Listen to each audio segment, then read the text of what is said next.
ഷാർജയിൽ 1.5 വയസ്സുകാരിയായ മകളെ കൊലപ്പെടുത്തി മലയാളി യുവതി ജീവനൊടുക്കിയ സംഭവത്തിൽ CBI അന്വേഷണം ആവശ്യപ്പെട്ട് യുവതിയുടെ കുടുംബം.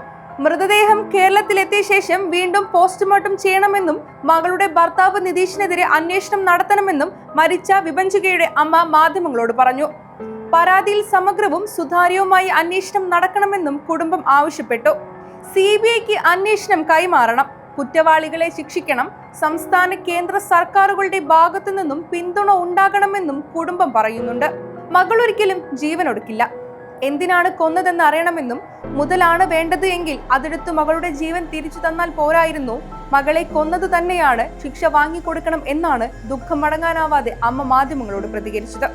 ചൊവ്വാഴ്ച രാത്രിയായിരുന്നു കൊല്ലം കൊറ്റംകര കേരളപുരം സ്വദേശിനി രജിത ഭവനിൽ വിഭജികയെയും 1.5 വയസ്സുകാരി മകൾ വൈഭവി എന്നിവരെയും അൽ നഹദിയിലെ താമസ സ്ഥലത്ത് മരിച്ച നിലയിൽ കണ്ടെത്തിയത്. ദുബായിലെ സ്വകാര്യ സ്ഥാപനത്തിൽ ഫയലിംഗ് ക്ലർക്കാണ് വിഭജിക. 7 വർഷമായി വിഭജിക ദുബായിലാണ് ജോലി ചെയ്യുന്നത്. 4.5 വർഷം മുമ്പായിരുന്നു വിവാഹം. ദുബായിൽ തന്നെ ജോലി ചെയ്യുകയാണ് ഭർത്താവ് കോട്ടയം നാൽക്കവല സ്വദേശി നിതീഷ്. ഇരുവരും വേർപിരിഞ്ഞ് താമസിക്കുകയായിരുന്നുവെന്നും വിവരമുണ്ട്. മരണത്തിൽ ദുരൂഹത ആരോപിച്ച് UAE എംബസി, മുഖ്യമന്ത്രി, സിറ്റി പോലീസ് കമ്മീഷണർ എന്നിവർക്ക് കുടുംബം പരാതി നൽകിയിട്ടുണ്ട്. ഭർത്താവിന്റെ പിതാവ് അപമര്യാദയായി പെരുമാറിയെന്നും സ്ത്രീധനം കുറഞ്ഞുപോയെന്നും ആരോപിച്ച് ക്രൂരമായി പീഡിപ്പിക്കുന്നുവെന്നാണ് വിഭജികയുടെ ആത്മഹത്യാക്കുറിപ്പിൽ പറയുന്നത്. മരിക്കാൻ ആഗ്രഹമില്ല, മകളുടെ മുഖം കണ്ടുകൊതി തീർന്നിട്ടുമില്ല, ഒരിക്കലും കൊലയാളികളെ വെറുതെ വിടരുത്. എന്റെ മരണത്തിൽ നിതീഷ് മോഹൻ, ഭർത്ത സഹോദരി നീതു എന്നിവരാണ് 1-ാം പ്രതികൾ.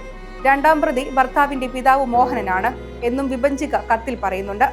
പിതാവ് അപമര്യാദയായി പെരുമാറിയെന്നറിഞ്ഞിട്ടും നിതീഷ് പ്രതികരിച്ചിരുന്നില്ല.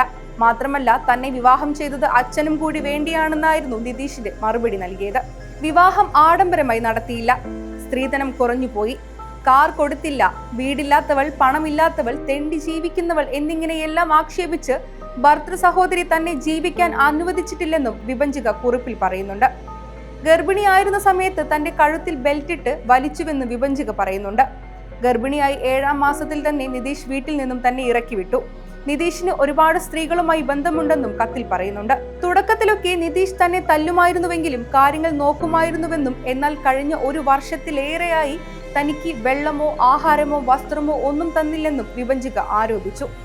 തന്നെ അവർക്കൊരു മാനസിക രോഗിയാക്കണമെന്നായിരുന്നു ആഗ്രഹം. തന്റെ കൂട്ടുകാർക്കും ഓഫീസിലുള്ളവർക്കും നിതീഷും അയാളുടെ സഹോദരിയും അച്ഛനും ചെയ്യുന്ന ദ്രോഹങ്ങളെക്കുറിച്ച് അറിയാമെന്നും പറഞ്ഞാണ് കുറിപ്പ് അവസാനിപ്പിച്ചത്.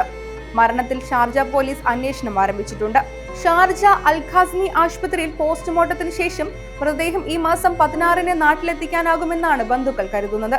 സംസ്കാരം പിന്നീട് മാതൃ സഹോദരന്റെ വീടായ പൂട്ടാണിമുക്ക് സൗബർണികയിൽ നടത്തുമെന്നാണ് അറിയിച്ചിരിക്കുന്നത്.